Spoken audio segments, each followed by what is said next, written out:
the Pledge of Allegiance. Pledge allegiance to the flag of the United States of America and to the republic for which it stands, one nation, under God, indivisible, with liberty and justice for all. Roll call. We know where Steve is? We don't. I anticipate him being here, so I'll make note of Pat Ferris being excused, and I'll check Steve here if he walks in. Okay. Is there a motion to approve the agenda? So moved. Second. Before we vote, I would just like to note that we have one deletion from the agenda, item 10B, 1B1. Teacher. What was that? 10B, 1B1. It's Christine Parasol. Yes. Teacher who we had offered a contract to, anticipating that she would sign, and then notified us just lately that she's not signing with us, so we could do that. Where is she? Should, well, middle term. One. No, A, 10B, 1. Okay. So moved with that change. Second. All in favor? Aye. Aye.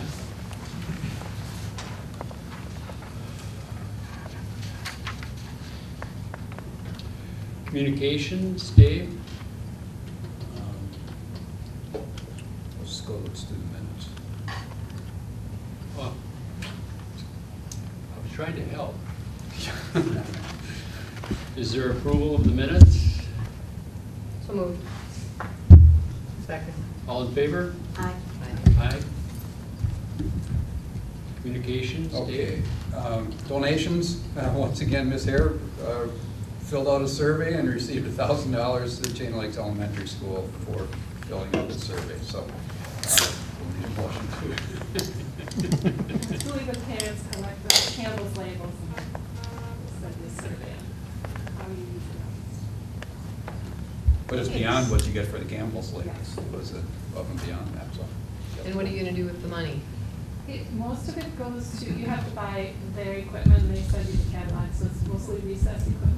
Oh, okay. We'll need a motion. Okay, is there a motion? I move that we accept this donation. Second. All in favor? Aye. Aye.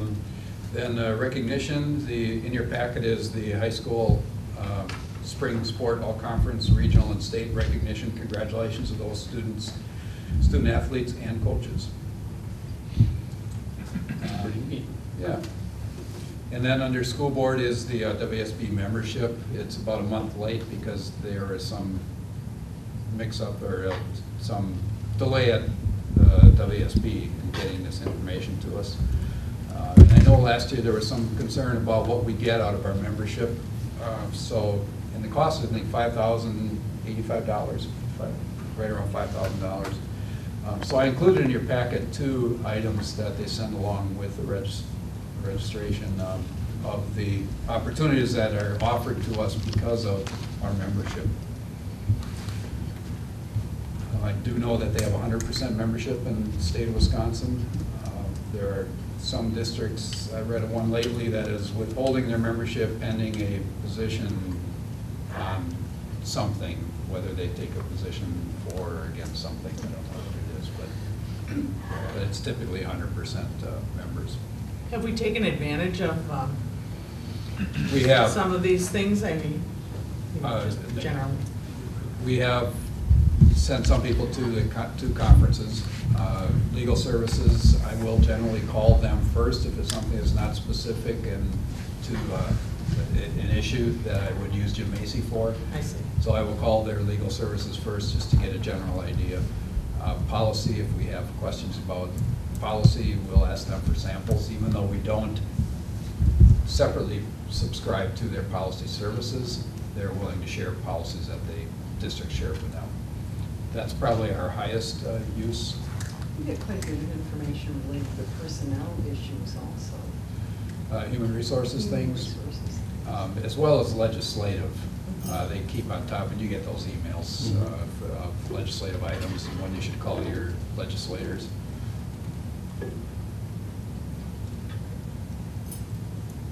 Okay, is there a motion? Yes, I would move that we continue to be a member of our state organization, Wisconsin Association of School Boards. Is there a second? Second. All in favor? And Aye. School visits. Okay. Tough to get in when the doors are Yeah, locked. the doors Well, let's not say there hasn't been a lot of stuff going on between summer school and winter or fall sports practices. The Rotary concert the other night was very well attended and a good experience. So a lot of stuff going on, but not the regular school day. Okay, committee action and reports. A couple things. Academic standards in effect for 2015-16 school year. And that BYOC stands for Build Your Own Curriculum. That's how we identify our standards. Let's see, I've got that link here. I'm going to take you to our BYOC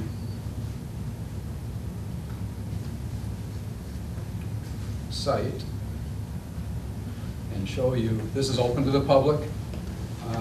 And by the way, this is a new legislation that was just put in effect mid-July, so that the legislation says the first board meeting following July 1, school boards have to adopt and inform the public of the standards that they have adopted.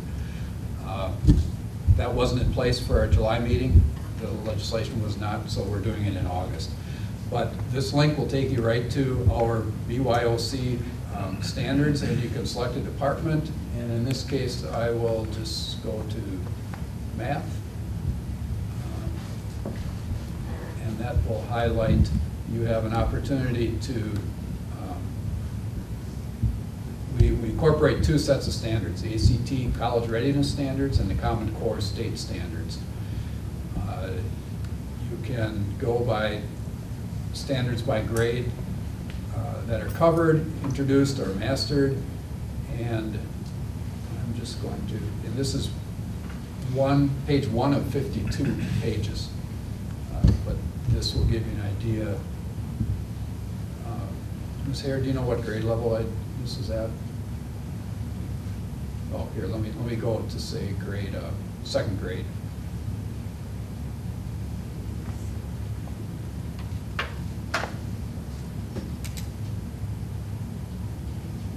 Does that look right? Mm-hmm. Okay. So these are the standards for, math standards for second grade. Throughout the district, they are Common Core standards because that's what we're being tested on. That's the expectations of our students, that they meet those standards, not only by us, but by the state, Department of Public Instruction, by virtue of their testing companies. So we remind people these are minimum standards. Sometimes the concern is that they're too easy, but they are minimum. We obviously teach beyond these standards at grade levels. We have kids going from one grade to the next, learning 5th grade standards while in 4th grade, et cetera. So this would be, we've already passed the hurdle of talking to you about Common Core. I think it was about a year ago when we talked about some of the science standards, and we told you that that's what we're doing. The legislature is saying now you have to adopt these standards and you have to notify the public of the standards that we've adopted. I forgot to hand this out. Please. Did you say these are the bare minimum? These are the minimum standards, yes. Is there any place in here that the public will see that it is the minimum standard? I mean, that's just a general fact that anything we teach and kids understand, we go to the next step.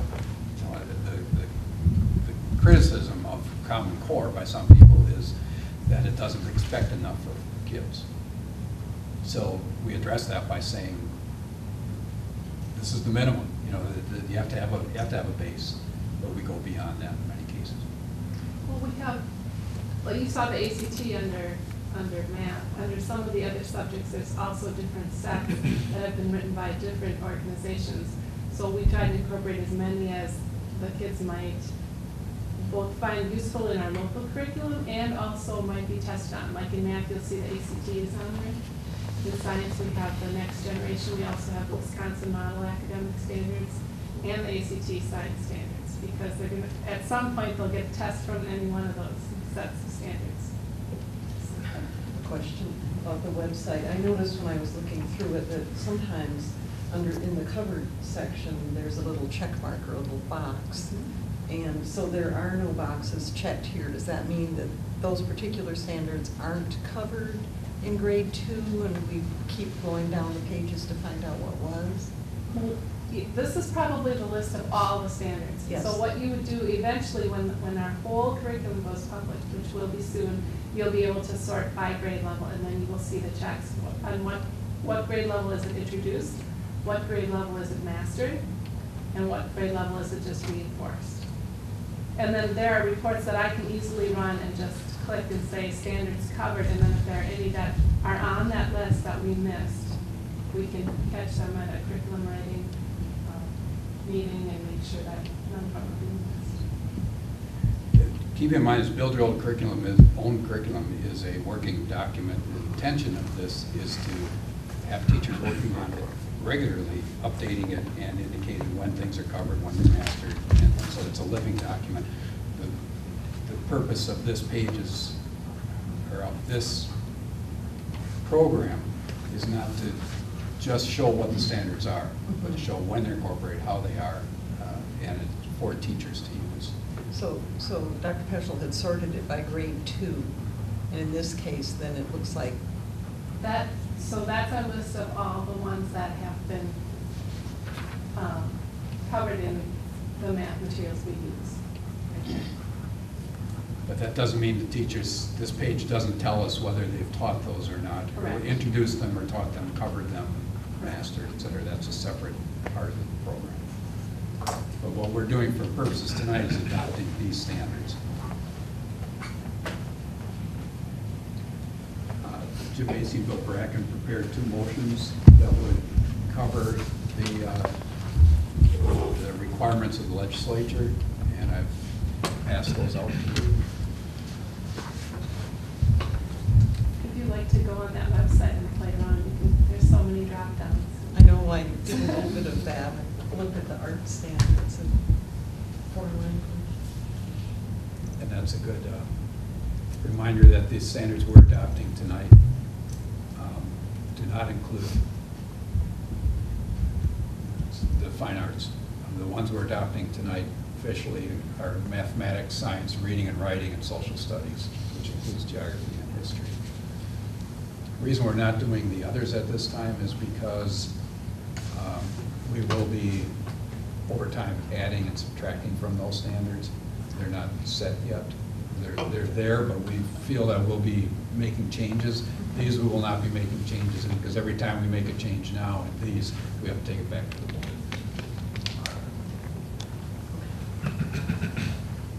What about the arts and those? Are they pretty well set?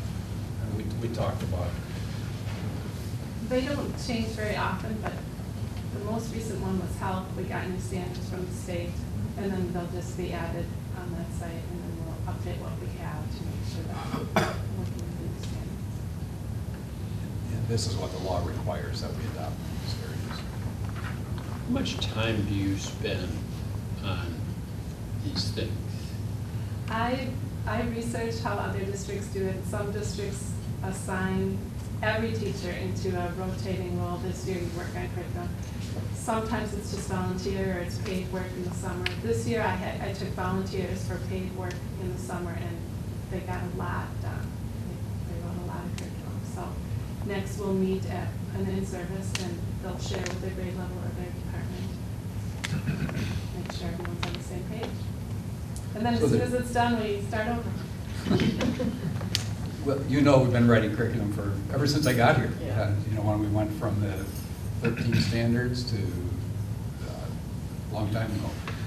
But there are 2 parts of that. One is the amount of time she spends coordinating this, and the other are the contributions from teachers in their own subject areas. And like you said, some districts end up just assigning people. You have to do that this year. We've been fortunate that we've had volunteers and offers to people who are interested enough to want to do it. We've been very fortunate that way. We don't have to get to the point that, well, it's your turn, you do it. When you say you write the curriculum, I mean, obviously we use a textbook series, and there's teachers' manuals for the textbook series. I assume they follow that. So what exactly do you mean when you say you write the curriculum? Well, you saw that there were many sets of standards. So when you write curriculum, you want to start with the end in mind. So you want, and BYOC is a great blank template to help you. It'll start with what are your enduring understandings? What are the few things you want the child to walk away from your class with? And that statement will be, students will understand that plants require sunlight to live at a lower level. Something real broad like that. And then you move down into your units, your topics, your learning targets, and finally you attach the standards. So you're not copying exactly out of your teacher manuals. You're thinking about all the sets of standards you're pulling from and how you're going to meet those enduring understandings. And sometimes the enduring understandings and the essential questions are the hardest to write. Essential questions are in the form of a question, as if you were the student. How can I make this happen if I do this? So it takes a lot of thought, those kind of things. But then once you're down to the learning targets, those are usually laid out in a textbook. But it's matching those things with all the different sets of standards. So when you say we were writing curriculum, that's what you're doing? That's what we're doing. We're entering it into that blank template, which is what BYOC is. And then those people that did all that work, thank you to them, but then the problem becomes sharing it with your team and your department so that everyone agrees. These are our enduring understandings. This is what we're working toward, and this is how we'll assess it. So when a teacher teaches a class, she's following the guidelines of our district, the curriculum guidelines of the district, and incorporating the textbook series into that. Exactly. So she's using that Right. So as she a may starting use point. something besides the textbook. I mean, they always do something. Cool.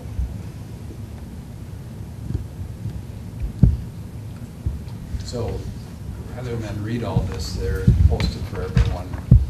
Someone could make motion number 1, and then motion number 2 simply says you're directing us to follow the law and inform parents of the standards. A couple of ways we can do that. We've talked about it a little bit. We could send out through Infinite Campus a message to all parents saying, here's where you can find our standards. And I think we're leaning towards doing that. Or you could send something home with the kids. But I think if we put a link in Infinite Campus and say, here's where you can find our standards, it would be the best way to meet that part of the law. Do all of our families have They don't. Well, actually, they all have access if they go to the library or go somewhere else, so they do in that way. But we'll have to do something about, they're also available at school. If they come to the school, they can get them as well. But there is no one document. You saw a number of pages just for math. We'd have to print that out. So they have to get it off the website somehow. We can help them do that. Well, I would make motion number 1. Is there a second? Second.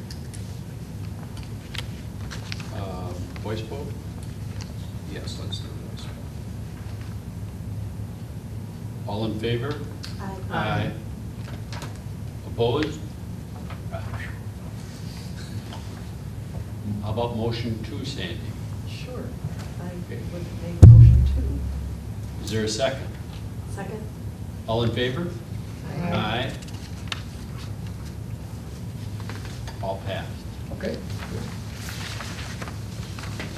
Next item is the policy we talked about on records, educational records policy. Remember that discussion we had at our policy committee meeting about how we can define what educational records are? And our current existing policy defines them as height and weight and photograph and name and address and telephone number. There was a concern about some people randomly, not randomly, but asking for mailing addresses, phone numbers of kids so that they could recruit them for other schools. And some schools said, well, we want to give all the parents a right to request that that information not be given to them, which they have a right to do.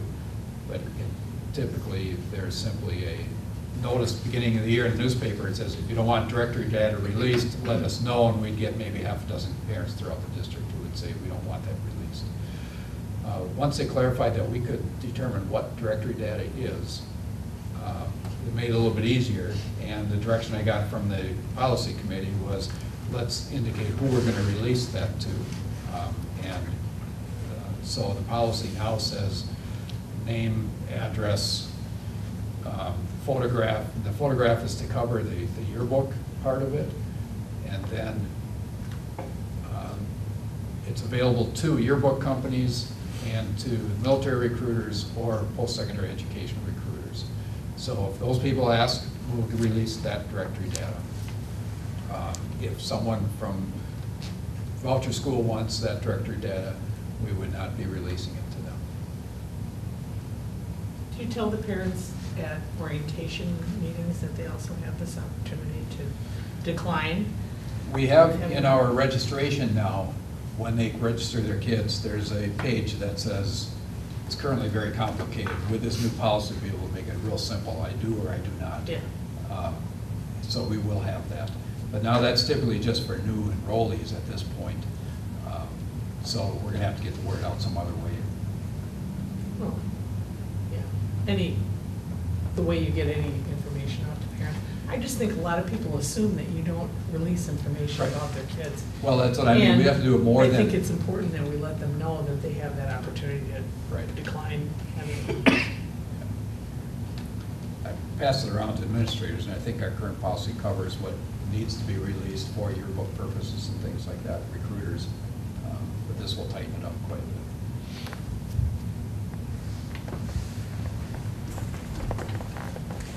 So we'll need a motion to approve that. So moved. Second. All in favor? Aye. Future dates, welcome back breakfast. Assume you're all going to be there. You're certainly invited. That's on August 27th. It's a Thursday, 7:30 a.m. at the high school. Our regular board meeting will be September 8th, 5:45 right here. There is a Economics for Opinion Leaders in Minocqua. That conference that's being put on the 17th and 18th. Pat Fair had pointed that out to me. It's co-sponsored by WASB. He will be attending that. I just wanted to bring that to your attention if anyone else would like to go. In that instance, and I don't know if it's still available, but he was given a $200 stipend that will go to the district towards paying for mileage and hotel for that night. So that appears to be a pretty good deal. If you're interested, I can get you the information. Just let me know. September 1st is the first day of school for students. That's a Tuesday. A lot of people think the law says schools can't start before Labor Day, but the law says school can't start prior to September 1. So this is going to be quite a few days prior to Labor Day, but that's okay. Then we will have the fall regional meetings and workshop again on October 1st. It's a Thursday. That'll be in Neenah at the Bridgewood Resort. Let me know if anyone's interested in attending that. Takes us to board monitoring. The agenda item here is our budget. Got it here, it might be a little small to read. But you can get it online on your computer as well. Just, is it sideways? Yes. Download it. There's Then you a, can switch it, yeah. yeah. There should be a download opportunity there. Where? At the top, Top right, maybe? just sort of in the center as you move your cursor across, there's an arrow points on Oh, I see it. And once you There's a little download it, glare. it'll be in the bottom corner, left corner. Click on that, and then you'll have, take a right click to rotate. Yes. I just clicked on the thing that was on the agenda.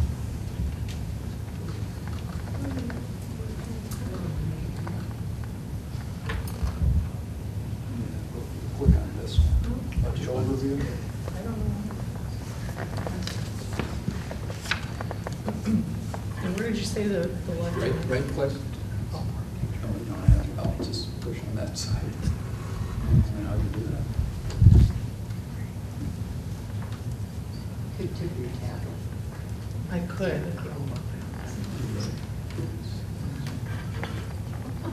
It's not very real. Sandy, how'd you do that? I did it at home. And then I Printed it out.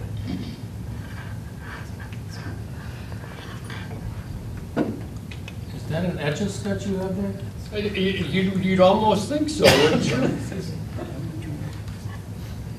What did you just do to get that on? Just gonna have to do it this way. Excuse me. I'm just seeing it.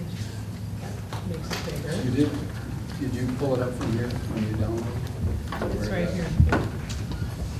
There's a lock button on yours, Mr. Shamble, on the right-hand side. Little A button what? slides- A lock button. Slides up and down on the, should be on the bottom side as you have it faced right now. So tip it away from yourself, and there should be a black sliding button on the screen, and then you can rotate your screen around any way you want. Huh. Usually at the top is your rotate.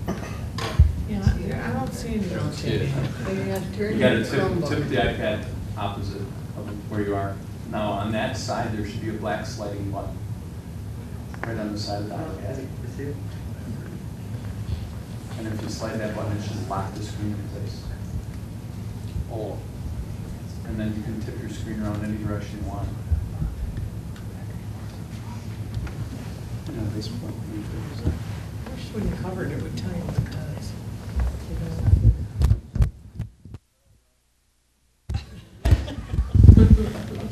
I'm thinking finding the.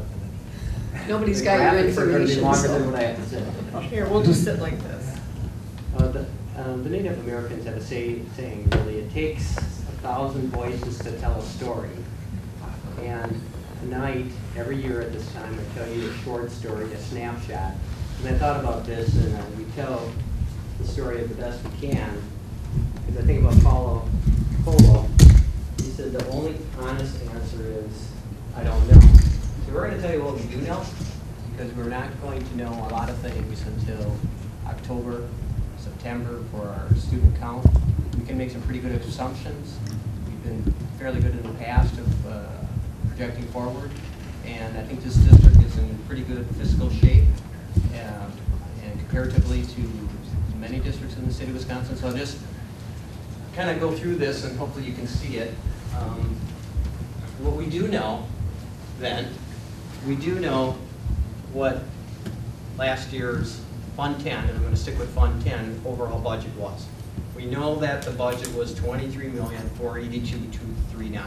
$23 million, basically there.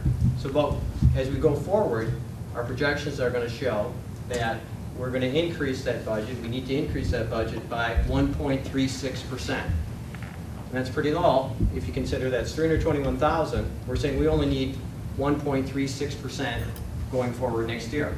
Now think about that. We've already had salary increases, 2.8% for the teachers, 3% for support staff. So we have that encompassed or incorporated in this budget. But how did we do that then? So basically, one of the key ingredients to this budget, and has been for the last 5 years, is we've had, for 5 years, no health insurance increase. Salary and fringe is 77% of the budget. If you can keep your fringe, your health insurance, which is the biggest fringe cost to a district, going down rather than going up, well, the trend of WA is 6% over that 5-year period, 6% going up each year. So 6 times 5 is 30. 30% increase. We kept that from going up over the 5 years. What have we done? We went the opposite direction, basically almost a 28% reduction. So if you rounded up 30%, see the gap, about a 60% swing. So if we can keep health insurance flat, which we've done for another consecutive year, that helps this budget, and we don't have to increase it so much. 1.36%. That's not a huge increase. We've also looked at what else do you have in the budget? Well, our non-salary budget is going up 3%. But remember, we're only asking for a 1.36% increase. So in Compass, what did we take away? Well, we know in this budget, I'll probably knock down the screen, we know that we have some fund balance, other post-employment benefits. One of the things is we thought when would be the opportune time to start drawing on that. So rather than use that as an expense, we start drawing on that now. Those are the post-employment benefits for people who have retired. Started to draw on that $100,000 down, so that way we can take the budget $100,000 down from the prior year. We also know in last year's budget that we had that parking lot safety renovation at WLC. That was $250,000. So that's not going to be part of this year's budget. So that's out of the mix. So when it's all said and done, we're projecting about a $23,800,000 expenditure budget for Fund 10, the $321,000 increase. So that's really the kind of the crux of this presentation this evening. One, we're projecting about a 1.36% increase from last year over the budget. Our revenues, we believe, will come in about a $23,600,000. Well, you can see that our revenues are less than our expenditures, about $147,000 shortfall to that. We don't know, this is the latest we've ever had an audit. I've ever actually had an audit in my doing this gig as a business manager. We put it off, and because of business office personnel and things like that, we put it off to the last possible minute. But we do know, we have a fairly good idea that we are going to come in better than projected. So we're hoping we can absorb this $147,000 shortfall when all is said and done and kind of neutralize that. So maybe that won't look as bad. So we don't know. We do know this, but we don't know this quite yet, but we have a fairly good idea of what's coming in. So that's why this area here isn't filled out yet. We won't know until about August 19th of what we're coming in fiscally, but we have a fairly good idea we're going to come in okay. So what do we know? Well, July 1st, each year, the Department of Public Instruction puts out how much general state aid they're projecting for you to get. And by the time it comes on October 15th, they give you the actual number. Well, you can see the trend, and perhaps if you looked at this, you can see the trend over the years. We've been talking about this for apparently 5 years. It's gone down somewhat, 864,000, 787,000, a million, 750,000, kind of a blip on the radar. It went up 29,000 one year, but then again, this year, it went down, I can't even see this, but about $356,000 last year. I think I might be wrong, but it was about $356,000 again going down. So we're getting less aid to the tune of $356,000. Now remember, we're saying we're only going to increase our budget by $321,000, a 1.36% increase, but right here we have now general aid once again trending down. Overall, a 7-year period, I think, it's about $4.1 million less than state aid. So how do you absorb that? Well, we're not taxing to the max. You try to make it up, then who picks up that burden on the revenue cap? The revenue cap basically divides that. Says you can tax this amount of money. Here's your general state aid. Well, if you're losing it in your general state aid, then it gets absorbed in the taxes. It's the only way you can gain it. So over that same 7-year period, we've tried to make up for that $4.1 million loss, but we've only actually taxed $3.3 million. So we're still approximately $780,000 short behind that. Absorb that in our budget challenges and try not to make up every penny for penny. So you can see how that transcends as we move forward. We didn't really make up for that loss over the years, but I think the board and everybody has maintained a very good quality of education while doing so. So if we move down to the next calculation that works into this mix, the revenue cap determines what's your overall property valuation of your district. And if that goes up, it arbitrarily takes down your mill rate. It takes down your mill rate per $1,000, your basic tax rate. Last year, that tax rate was $11.16 per $1,000 of valuation. We're projecting that will pretty much flatline at this point. We don't know that for sure. It's like the Paulo Colo has stated, we don't know, but we're projecting that won't be a devastating decrease, because if it decreases, that inflates the mill rate. So we're trying to say that will probably stay the same. In this budget, over the past 2 years, we still maintain, and probably preaching to the choir in some ways, but only 5 school districts tax at least $1 million underneath the revenue cap. And a lot of those we know are big districts, like Madison, huge budgets, $400 million for a Madison public school budget.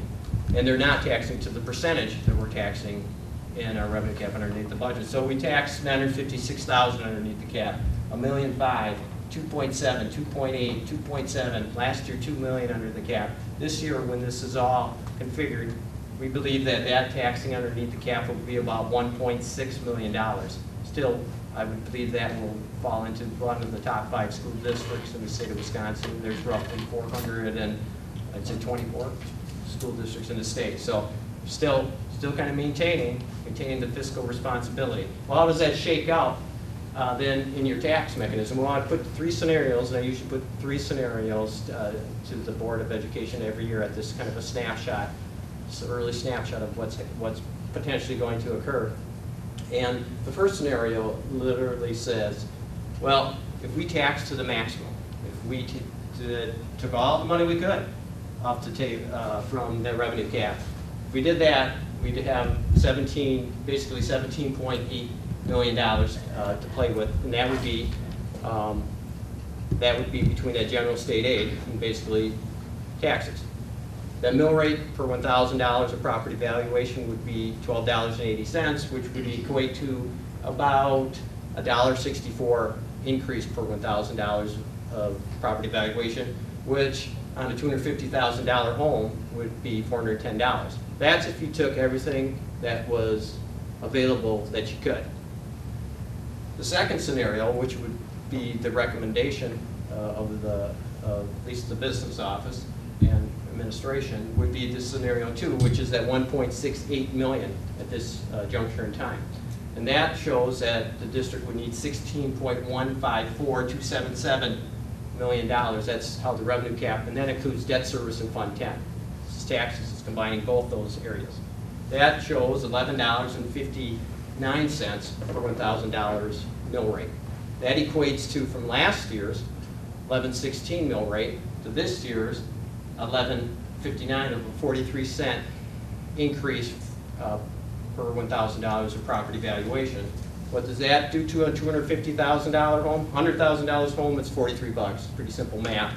If you go to a $250,000 home, it's about $107.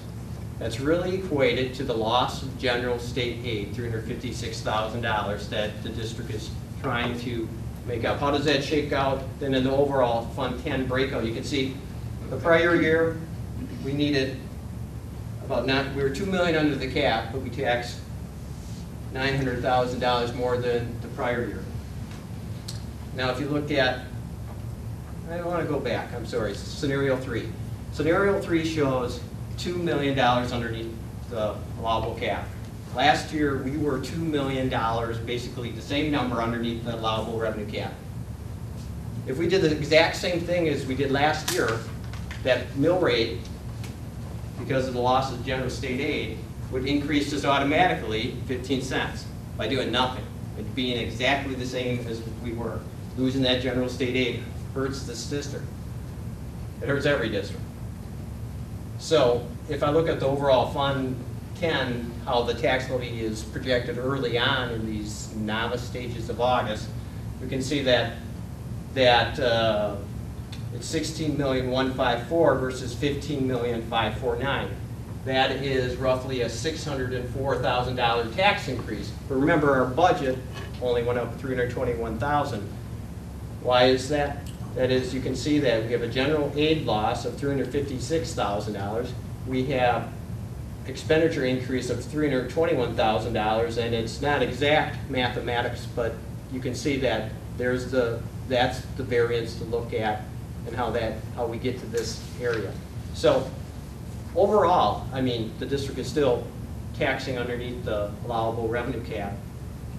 And I can't not foresee that the continuation of the general loss of state aid, the district or the state of Wisconsin's budget is projecting on, what is it, a $2 billion shortfall? I'm not sure. So if you're all said and done, as you can see, the state of Wisconsin's education budget cuts have been substantial. And it hurts all districts, but it hurts our district as well. And I think fiscally, we're in a fairly strong position still, staying underneath the allowable revenue cap and trying to deal with the continuous loss of state aid. So that's what I'm showing you this evening, and if you have any questions. A couple things to add. If you ask the legislature, they'll say we didn't take any state aid away this year. State aid is the same. We kept it the same this year as it was last year, and that's probably true in total dollar amounts, but it affects every district differently. Because of our 3-year average of declining enrollment, we get less state aid because we have fewer pupils, fewer students. Next year, the legislature, this 2-year budget, has designated more money for schools, from what I understand. Do you remember what that figure is? I don't. I want to say 200 million, possibly. So there is maybe hope on the horizon that we're not going to have it.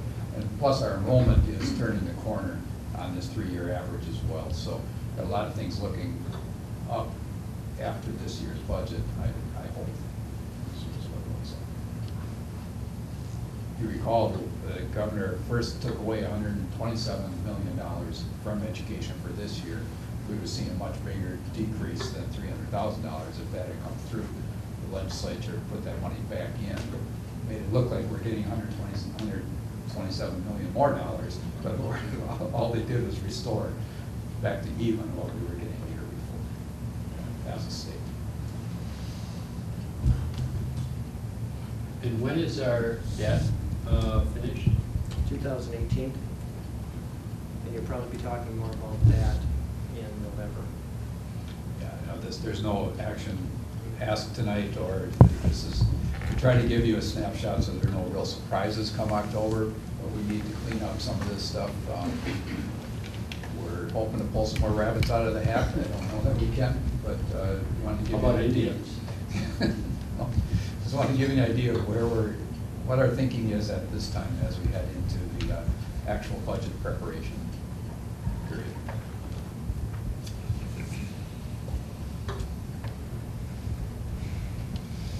Thank you.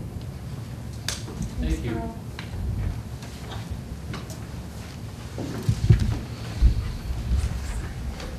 In the consent agenda is I think Mr. Abrick handed it out, it's the ticket prices for next year.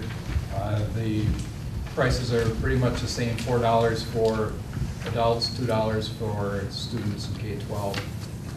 They're having a debate on senior prices. Don't know what they're going to be yet. That will be determined, senior citizen prices, I should say. So that will be determined and brought to you at a later date. But the information related to that agenda item was handed out to you tonight. And the all-sports season ticket is on there as well.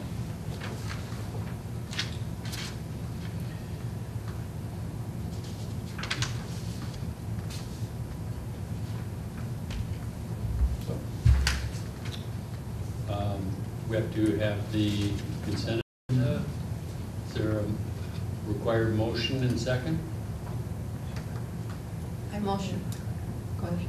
Approve, second. Okay, we've had it, and I'll do a roll call. Connie Baldwin? Yes. Kirsten Greenfield? Yes. Sandy Robinson? Yes. Betty Mannion? Yes. Steve Shambo? yes.